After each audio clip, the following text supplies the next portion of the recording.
एक गांव में एक मालती नाम की बूढ़ी माई रहती थी। माई का आगे पीछे कोई नहीं था, इसलिए बूढ़ी माई बेचारी अकेली रहती थी। एक दिन उस गांव में एक साधु आया। बूढ़ी माई ने साधु का बहुत ही प्रेम पूर्वक आदर सत्कार किया। जब साधु जाने लगा तो बूढ़ी माई ने कहा, महात्मा जी, आप तो ईश्वर के परम भक्त हैं। कृपा करके मुझे ऐसा आशीर्वाद दीजिए जिससे मेरा अकेलापन दूर हो जाए। अकेले रह रहकर मैं उब चुकी हूं। साधु ने मुस्कुराते हुए अपनी झोली में से बाल गोपाल की एक मूर्ति निकाली और बुढ़िया को देते हुए कहा, माई, ये लो, आपका बालक है। इसका अपने बच्चे की तरह प्रेम पूर्वक लालन पालन करती रहना। बुढ़िया माई बड़े लाड प्यार से ठाकुर जी का लालन पालन करने लगी। एक दिन गांव के कुछ शरारती बच्चों ने देखा कि माई मूर्ति को अपने बच्चे की तरह लाड कर रही है। नटखट बच्चों को माई से हंसी मजाक करने की सूझी।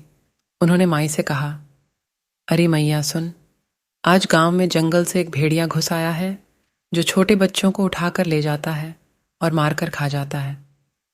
तू अपने लाल का ख्याल रखना, कहीं भेड़िया इसे उठाकर ना ले जाए। बुढ़िया माई ने अपने बाल गोपाल को उसी समय कुटिया में विराजमान किया और स्वयं लाठी लेकर दरवाजे पर पहरा लगाने के लिए बैठ गई। अपने लाल को भेड़िए से बचाने के लिए बुढ़िया माई भूखी प्यासी दरवाजे पर पहरा देती रही। पहरा देते देते एक दिन बीता, फिर दूसरा, तीसरा, चौथा और 5वां दिन बीत गया। बुढ़िया माई 5 दिन और 5 रात लगातार बगैर पल के झपकाए भेड़िए से अपने बाल गोपाल की रक्षा के लिए पहरा देती रही। उस भोली भाली मैया का यह भाव देखकर ठाकुर जी का हृदय प्रेम से भर गया। अब ठाकुर जी को मैया के प्रेम का प्रत्यक्ष रूप से आस्वादन करने की इच्छा हुई।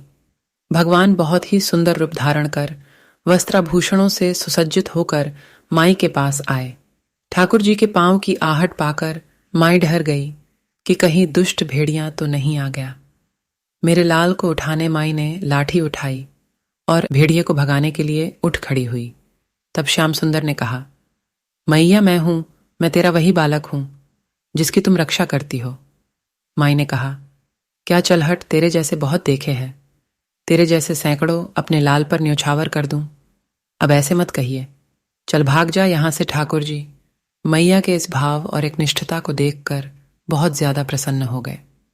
ठाकुर जी मैया से बोले, अरे मेरी भोली मैया, मैं त्रिलोकीनाथ भगवान हूं, मुझसे जो चाहे वर मांग ले, मैं तेरी भक्ति से प्रसन्न हूं। बुढ़िया माई ने कहा, अच्छा आप भगवान हो, मैं आपको 100 प्रणाम करती हूं। कृपा कर मुझे यह वरदान दीजिए कि मेरे प्राण प्यारे लाल को भेड़िया न ले जाए। अब ठाकुर जी और ज्यादा प्रसन्न होते हुए बोले, तो चल मैया, मैं तेरे लाल को और तुझे अपने निज धाम लिए चलता हूं। वहां भेड़िए का कोई भय नहीं है। इस तरह प्रभु बुढ़िया माई को अपने निज धाम ले गए कि हमें अपने अंदर बैठे ईश्वरीय अंश की काम, क्रोध, लोभ, मोह और अहंकार रूपी भेड़ियों से रक्षा करनी चाहिए। जब हम पूरी तरह से तन्मय होकर अपनी पवित्रता और शांति की रक्षा करते हैं तो एक न एक दिन ईश्वर हमें दर्शन जरूर देते हैं। भगवान को पाने का सबसे सरल मार्ग है भगवान को प्रेम करो, निष्काम प्रेम, जैसे बुढ़िया माई ने किया।